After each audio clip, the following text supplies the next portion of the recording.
दोस्तों, होली की अग्नि में ये 5 चीजें भूल कर भी कभी मत डालना। इससे उल्टा असर हो सकता है, गरीबी आ सकती है और घर में कंगाली छा सकती है। कुछ लोग अनजाने में होली की आग में ऐसी चीजें डाल देते हैं जिनका गलत प्रभाव पड़ सकता है। उन्हें पता ही नहीं होता कि इन चीजों को जलाने से घर बर्बाद होने की कगार पर आ सकता है। इसलिए इस वीडियो में हम आपको बताएंगे कि कौन सी चीजें होली की आग में बिल्कुल नहीं डालनी चाहिए और कौन सी चीजें डालना शुभ होता है। पंचांग के अनुसार इस साल फाल्गुन पूर्णिमा तिथि 13 मार्च गुरुवार को सुबह 10:36 से शुरू होगी और 14 मार्च शुक्रवार को दोपहर 12 बजे समाप्त होगी। चूंकि चंद्रोदय 13 मार्च को ही होगा, इसलिए पूर्णिमा का व्रत 13 मार्च गुरुवार को रखा जाएगा। अगले दिन जब दोपहर में पूर्णिमा समाप्त हो रही होगी, तब पूर्णिमा का स्नान और दान किया जाएगा। होलिका दहन 13 मार्च गुरुवार को होगा, यानी इस दिन पूर्णिमा का व्रत और सत्यनारायण भगवान का व्रत भी रहेगा। रंगों वाली होली 14 मार्च शुक्रवार को खेली जाएगी। आप दोनों दिनों 13 और 14 मार्च को स्नान और दान कर सकते हैं, लेकिन ब्रह्म मुहूर्त में पूर्णिमा तिथि के दौरान स्नान करना सबसे उत्तम माना जाता है। पूर्णिमा लगते ही भद्राकाल भी शुरू हो जाएगा। भद्राकाल 13 मार्च गुरुवार को सुबह 10:35 से देर रात 11:26 तक रहेगा। होलिका दहन का शुभ मुहूर्त 13 मार्च गुरुवार को रात 11:26 से लेकर मध्य रात्रि 12:30 तक रहेगा। भद्रमुख का समय रात 8:14 से 10:22 तक रहेगा। भक्तों, अगर दिन में भद्राकाल चल रहा हो तो होलिका की पूजा शाम को शुभ मुहूर्त में ही करनी चाहिए। होलिका का पूजन और दहन हमेशा शुभ मुहूर्त में ही करना चाहिए। अशुभ समय में किया गया होली दहन जीवन भर परेशानियों को बुलावा दे सकता है। अब बात करते हैं चंद्र ग्रहण की। इस बार चंद्र ग्रहण 14 मार्च को सुबह 9:29 से शुरू होगा और दोपहर 12:39 पर समाप्त होगा। चूंकि यह ग्रहण दिन में लगेगा, इसलिए भारत में यह दिखाई नहीं देगा और यहाँ इसका सूतक काल भी मान्य नहीं होगा। दोस्तों, जब भी चंद्र ग्रहण लगता है तब ग्रहों की विशेष स्थिति बनती है। इस दौरान मंगल, सूर्य और राहु आमने सामने होते हैं। हमारे वेद और पुराणों में बताया गया है कि चंद्र ग्रहण के समय देवी शक्तियों का प्रभाव कुछ समय के लिए कम हो जाता है। शास्त्रों में नक्षत्र विद्या के अनुसार होली की रात को सिद्ध प्राप्ति की रात माना गया है। इस रात सकारात्मक और नकारात्मक दोनों तरह की ऊर्जा बहुत सक्रिय रहती है। यही कारण है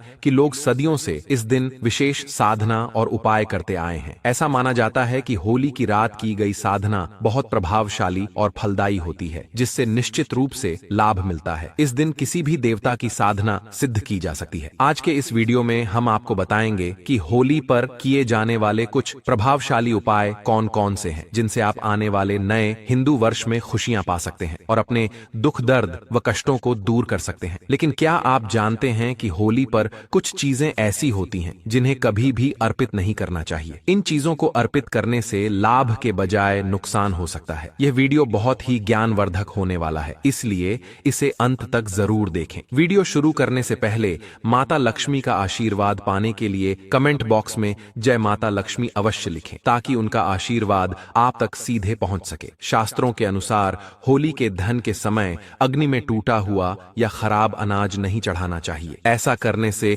होली माता का आशीर्वाद मिलने के बजाय श्राप लग सकता है। पूजा पाठ में हमेशा संपूर्ण और पवित्र चीजों का ही उपयोग करना चाहिए, क्योंकि अधूरी चीजें इस्तेमाल करने से फल भी अधूरा ही मिलता है। होली के दहन के समय जब अनाज अर्पित करें तो उसके ऊपर हरे हरे पत्ते जरूर होने चाहिए। इससे पूजा का प्रभाव और अधिक शुभ होता है। इसलिए ध्यान रखें कि होली की अग्नि में शुद्ध और संपूर्ण चीजें ही चढ़ाई जाएं, ताकि जीवन में सकारात्मकता और खुशहाली बनी रहे। टूटा हुआ अनाज बिल्कुल भी न हो। हमेशा याद रखें कि होली के दहन से ठीक पहले घर में गन्ना अवश्य लाएं और उसकी संख्या 2, 5 या 7 होनी चाहिए। अग्नि में पानी वाला नारियल नहीं चढ़ाना चाहिए, इससे पाप के भागीदार बन सकते हैं। हमेशा सूखा नारियल ही होली की अग्नि में अर्पित करना चाहिए। पानी वाला नारियल अग्नि में भूलकर भी न डालें। जब सूखा नारियल होली की अग्नि में अर्पित करें तो इसे पहले पूरे परिवार के हाथ से स्पर्श करवा लें। ऐसा करने से होली माता जाते जाते आपको धन से मालामाल कर सकती है और आपके कष्टों को अपने साथ ले जाती है। पानी वाला नारियल पूजा के दौरान रख सकते हैं, लेकिन इसे अग्नि में नहीं डालना चाहिए। माना जाता है कि होली माता को घर का भोग बहुत प्रिय है, इसलिए घर में जो भी पकवान बनाए हैं उन्हें होली माता को अवश्य अर्पित करें। लेकिन ध्यान रहे कि गुजिया चढ़ाते समय उसकी संख्या 3 न हो। या तो 2 चढ़ाएं या फिर 5, 11 या 21 चढ़ा सकते हैं, लेकिन 3 नहीं। होलिका दहन में गाय के गोबर से बने उपले अवश्य चढ़ाने चाहिए। इसके अलावा हरा चना, गेहूं की बालियां या कोई भी नई फसल होली की अग्नि में अर्पित करें। इससे घर में अन्न की कभी कमी नहीं होगी। जब बालियां अर्पित करें तो यह ध्यान दें कि वे टूटी हुई या सूखी न हो, बल्कि ताजी और हरी भरी हों। सूखी बालियां चढ़ाने से पाप लगता है। शास्त्रों के अनुसार यदि मासिक धर्म चल रहा हो तो होलिका दहन की पूजा किसी और से करवा सकते हैं। पूजा वैसे ही करनी चाहिए जैसे हमेशा करते आए हैं, लेकिन इस दौरान होलिका दहन के पास न जाएं। आप दूर से ही दर्शन कर सकते हैं और पूजा का फल आपको अवश्य मिलेगा। होलिका दहन में चावल के बने पापड़ और कच्चे चावल अवश्य अर्पित करें। इससे धन प्राप्ति होती है और घर में गरीबी दूर होती है। जो भी पापड़ आदि बनाए हैं उन्हें होलिका दहन की अग्नि में अर्पित करें। इससे घर में धन दौलत की कभी कमी नहीं होगी। माना जाता है कि होलिका दहन से पहले होली की अग्नि में गुजिया अर्पित किए बिना इसे नहीं खाना चाहिए। पहले माता को भोग लगाएं और फिर उसका सेवन करें, और सभी परिवारों में गुजिया एक दूसरे को अवश्य खिलानी चाहिए। इससे आपसी प्यार और संबंध मजबूत होते हैं। माता को भोग लगाने से पहले गुजिया को झूठा न करें। जब पूजा समाप्त हो जाए तभी इसका सेवन करें। हमेशा याद रखें कि माता को गुजिया का भोग लगाने के बाद कन्याओं को भी गुजिया खिलानी चाहिए और उन्हें दक्षिणा देनी चाहिए। इससे नवदुर्गा और माता रानी का आशीर्वाद प्राप्त होता है। गाय माता को भी इस दिन भोग अवश्य लगाएं। गाय माता को गुजिया और अन्य मीठे पकवान खिलाने से कई जन्मों तक सुख समृद्धि बनी रहती है। ऐसा माना जाता है कि गाय माता को भोग लगाने से सभी देवी देवताओं को प्रसन्न किया जा सकता है। इस दिन यदि कुछ और न कर पाएं तो कम से कम गाय माता को भोग जरूर अर्पित करें। इससे होली माता का आशीर्वाद सदैव बना रहेगा। होली का दहन होने के बाद अगले दिन होली की राख घर अवश्य लानी चाहिए और पूरे परिवार के मस्तक पर इसका टीका लगाना चाहिए। इस राख को काले कपड़े में बांधकर घर में सुरक्षित रखें। यदि छोटे बच्चों को नजर दोष लग जाए तो उनके माथे पर इस राख का टीका लगाएं। इससे बुरी नजर का प्रभाव नहीं पड़ेगा। होली की राख को काले कपड़े में बांधकर दुकान के गल्ले या लॉकर में रखने से धन की वृद्धि होती है और किसी की बुरी नजर नहीं लगती। होली की रात को कुछ विशेष उपाय करने से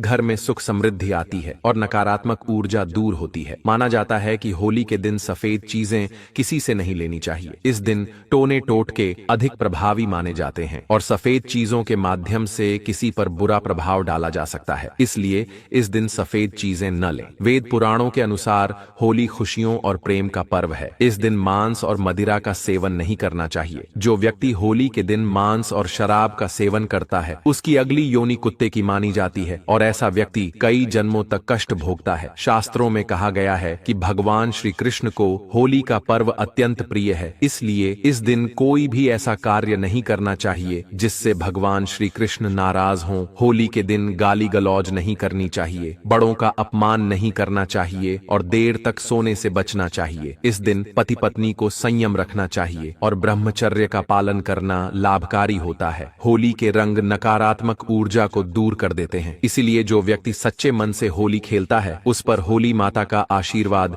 सदैव बना रहता है। ज्योतिष शास्त्र के अनुसार होली के दिन चांदी का सिक्का और एक छोटी डिब्बी जरूर खरीदनी चाहिए। इसके बाद पीले वस्त्र में हल्दी के साथ इसे मां लक्ष्मी के चरणों में रखें। फिर होलिका दहन की रात चांदी की डिब्बी को घर की तिजोरी में रखें। ऐसा करने से घर में कभी धन की कमी नहीं होती। और दोस्तों, होली वाले दिन अपने घर के मुख्य द्वार पर आम या अशोक के पत्तों से बना बंधनवार जरूर लगाएं। वास्तु के अनुसार ऐसा करना बहुत शुभ माना जाता है। घर के दरवाजे पर बंधनवार लगाने से सकारात्मक ऊर्जा आती है और नकारात्मक शक्तियां दूर रहती हैं। शास्त्रों के अनुसार होली के दिन तुलसी के पौधे को बहुत शुभ माना जाता है। इस दिन तुलसी का पौधा लाकर उसे अपने ड्राइंग रूम या हॉल में रखना अच्छा होता है। मान्यता है कि जहां तुलसी का पौधा होता है वहां धन और समृद्धि बनी रहती है। वास्तुशास्त्र में होली के दिन धातु के कछुए को भी शुभ माना गया है। कहा जाता है कि धातु का कछुआ घर में रखने से सकारात्मक ऊर्जा आती है और धन की आवक बढ़ती है। इसीलिए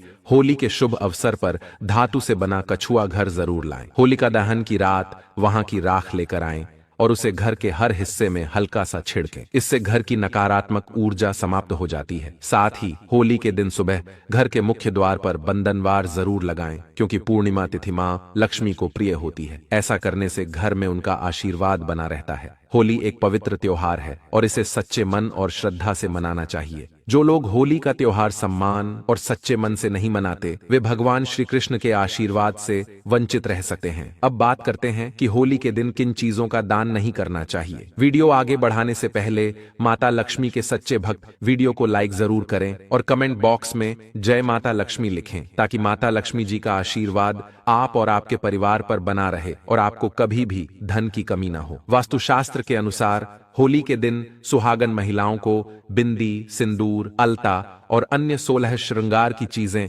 दान नहीं करनी चाहिए। इस दिन नकारात्मक ऊर्जा समाप्त होती है और सकारात्मक ऊर्जा का संचार होता है। ऐसे में इन चीजों का दान करना पति के लिए हानिकारक हो सकता है। आमतौर पर वस्त्र दान करना पुण्य का कार्य माना जाता है, लेकिन होलिका दहन और रंगों वाली होली के दिन वस्त्रों का दान नहीं करना चाहिए। वास्तुशास्त्र के अनुसार इन दिनों वस्त्रों का दान करने से व्यक्ति की सुख समृद्धि और खुशहाली प्रभावित हो सकती है। वास्तुशास्त्र के अनुसार होलिका दहन के दिन पैसों का दान नहीं करना चाहिए। ऐसा करने से आर्थिक स्थिति पर नकारात्मक प्रभाव पड़ सकता है। होली की रात अगर संभव हो तो चुपचाप इस विशेष वृक्ष को छूकर आ जाएं। इससे आपकी गरीबी दूर हो सकती है और जीवन में धन की वृद्धि होगी। भगवान विष्णु और माता लक्ष्मी के आशीर्वाद से आपकी सभी मनोकामनाएं पूर्ण हो सकती हैं, जिससे आप धनवान बन सकते हैं। होली का त्योहार बुराई पर अच्छाई की जीत का प्रतीक माना जाता है। शास्त्रों में बताया गया है कि इस दिन पेड़ पौधे और जीव जंतु जागृत अवस्था में होते हैं, जिनमें कई देवी देवता वास करते हैं। आज के इस वीडियो में हम आपको ऐसे ही एक विशेष वृक्ष के बारे में बताएंगे जिसमें होली के दिन स्वयं भगवान विष्णु और माता लक्ष्मी का वास माना जाता है। यह कोई साधारण वृक्ष नहीं बल्कि देव वृक्ष है। अगर आप सिर्फ होली वाले दिन इस वृक्ष की पूजा कर लेते हैं तो इससे न केवल आपके पिछले जन्मों के पाप और परेशानियां समाप्त हो जाएंगी, बल्कि आपके जीवन में सुख समृद्धि भी आएगी। यदि आप लंबे समय से नौकरी की तलाश में हैं, तो आपकी नौकरी लग सकती है। आपका रुका हुआ व्यापार फिर से चल सकता है और आपके जीवन में धन की वृद्धि हो सकती है।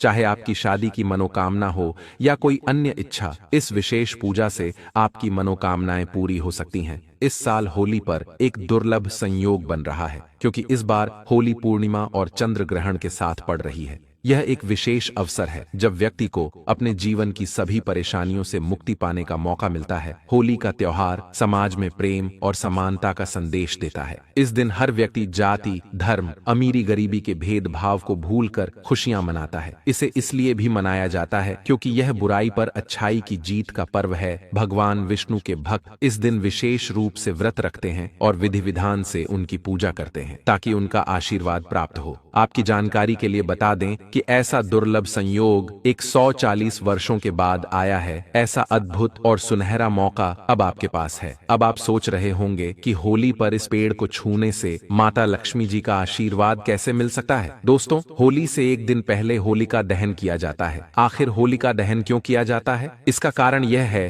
कि भगवान विष्णु ने भगवान नरसिंह के रूप में अवतार लेकर हिरण्यकश्यप का वध किया था। उसी दिन हिरण्यकश्यप की बहन होलिका भी जलकर भस्म हो गई थी। इसलिए हिंदू धर्म में होली खेलने से एक दिन पहले होलिका दहन किया जाता है। पुराने समय में लोग सुबह जल्दी उठते थे, पूरे घर की सफाई करते थे, स्नान करते थे और किसी भी देव वृक्ष को जल अर्पित करते थे। उन्हें यह भली भांति पता था कि वृक्षों और पौधों में अलौकिक शक्तियों का वास होता है। देवी देवताओं की दिव्य शक्तियां इनमें समाई होती हैं। यदि प्रतिदिन वृक्षों को जल चढ़ाया जाए और उनकी पूजा की जाए तो व्यक्ति के जीवन की हर समस्या दूर हो सकती है और चमत्कारिक बदलाव आ सकता है। होली के दिन यदि आप कुछ विशेष वृक्षों को छूकर आते हैं और वेद पुराणों के अनुसार थोड़ी पूजा अर्चना कर लेते हैं तो भगवान विष्णु और माता लक्ष्मी जी का आशीर्वाद निश्चित रूप से प्राप्त होगा। यदि आपको भगवान विष्णु जी का आशीर्वाद मिल गया तो आपके जीवन में भाग्य का साथ मिलेगा। राहु, केतु और नवग्रह आपके पक्ष में आ जाएंगे। दोस्तों, व्यक्ति के जीवन में राहु और केतु का नियंत्रण भगवान विष्णु जी के हाथों में होता है। यदि आप इस उपाय को पूरी श्रद्धा से करेंगे तो माता लक्ष्मी जी की कृपा से आपके सभी आर्थिक कष्ट और परेशानियां समाप्त हो जाएंगी। आपके धन आने के मार्ग खुल जाएंगे और उसमें निरंतर वृद्धि होगी। माता लक्ष्मी जी के आशीर्वाद से आपका आने वाला समय बेहद शुभ और सौभाग्यशाली होगा। इसलिए इस वीडियो को अंत तक जरूर देखें, न सिर्फ अपने लिए बल्कि अपने पूरे परिवार के कल्याण के लिए। यदि आप चाहते हैं कि माता लक्ष्मी जी और भगवान विष्णु जी का आशीर्वाद आपके परिवार पर हमेशा बना रहे और इस होली पर आप समृद्ध बने, तो पूरी श्रद्धा और विश्वास के साथ इस वीडियो को लाइक करें। कमेंट बॉक्स में अपनी राशि जरूर डालें, क्योंकि इस होली पर आपकी राशि के अनुसार कुछ खास उपाय हो सकते हैं जिनका पालन कर आप जीवन में लाभ पा सकते हैं। हम आपके कमेंट का जवाब जरूर देंगे, लेकिन आपसे निवेदन है कि वीडियो को लाइक करना न भूलें। दोस्तों, होली के दिन एक विशेष वृक्ष को छूने से आपको अद्भुत लाभ मिल सकता है। यह वृक्ष है गूलर का वृक्ष। आपने बिल्कुल सही सुना। जब भगवान नरसिंह जी ने हिरण्यकश्यप का वध किया, तब उनके नाखूनों में तेज खुजली होने लगी, जिससे उन्हें असहनीय पीड़ा होने लगी। इस पीड़ा से राहत पाने के लिए उन्होंने अपने नाखून गूलर के वृक्ष पर रगड़े। इससे भगवान नरसिंह जी को तो आराम मिल गया, लेकिन गूलर के वृक्ष को पीड़ा होने लगी। तब गूलर के वृक्ष ने भगवान नरसिंह जी से विनती की, प्रभु, आपकी पीड़ा तो समाप्त हो गई, लेकिन अब यह पीड़ा मुझ पर आ गई है, मैं क्या करूं? भगवान नरसिंह जी ने कहा, गूलर वृक्ष, चिंता मत करो, थोड़ी ही देर में तुम्हारी पीड़ा भी समाप्त हो जाएगी। तुम्हारी उदारता से मैं बहुत प्रसन्न हूं। अब हर होली के दिन माता लक्ष्मी और मैं स्वयं तुम पर वास करेंगे। इसीलिए वेद पुराणों में कहा गया है कि यदि होली के दिन एक लोटा जल लेकर गूलर के वृक्ष को अर्पित किया जाए और उसे छू लिया जाए, तो वह वृक्ष व्यक्ति के जीवन की सभी परेशानियों, कठिनाइयों और समस्याओं को अपने में समाहित कर लेता है। इससे जीवन में धन, सुख, समृद्धि और ऐश्वर्य की प्राप्ति होती है और सभी मनोकामनाएं पूर्ण होती हैं। यदि होली के दिन गूलर के वृक्ष को छू लिया जाए, तो साक्षात भगवान विष्णु और माता लक्ष्मी का आशीर्वाद मिलता है, जिससे आप और आपके परिवार के जीवन में सकारात्मक और चमत्कारी बदलाव आता है। अगर आप चाहते हैं कि आपका भाग्य हमेशा आपका साथ दे, जो भी काम शुरू करें उसमें सफलता मिले, नवग्रह आपके अनुकूल हो जाएं और आपको भगवान विष्णु जी का आशीर्वाद मिले, तो आपको बस यह छोटा सा उपाय करना है। होली के दिन सुबह से रात तक किसी भी समय अच्छी तरह स्नान करें, एक लोटा जल लें और उसमें 5 इलायची डालें। घर के पास किसी भी पीपल के वृक्ष के पास जाएं। भगवान श्री कृष्ण ने भागवत गीता में कहा है कि वृक्षों में मैं पीपल हूं, इसलिए पीपल का वृक्ष हिंदू धर्म में सबसे पूजनीय माना जाता है। वेद पुराणों में बताया गया है कि भगवान विष्णु जी होली के दिन पीपल के वृक्ष में वास करते हैं। आपको बस यह करना है, एक लोटा जल पीपल के वृक्ष को अर्पित करें, पीपल के वृक्ष की 11 परिक्रमा करें, क्योंकि माता लक्ष्मी और भगवान विष्णु को 11 संख्या बहुत प्रिय है। 11 बार भगवान विष्णु जी के बीज मंत्र का जाप करें। ओम नमो भगवते वासुदेवाय नमः। यदि आपने इस होली पर चंद्र ग्रहण और पूर्णिमा के दिन यह उपाय कर लिया, तो आपका दुर्भाग्य दूर हो जाएगा और आपका भाग्य प्रबल हो जाएगा। दोस्तों, आपको हमारी यह जानकारी कैसी लगी? कमेंट बॉक्स में जरूर बताएं। धन्यवाद। ऐसे ही जानकारी के लिए छाया जैन चैनल को सब्सक्राइब करें और अगर आपको यह वीडियो अच्छी लगी हो तो एक लाइक अवश्य करें और कमेंट में ओम नमः शिवाय अवश्य लिखें।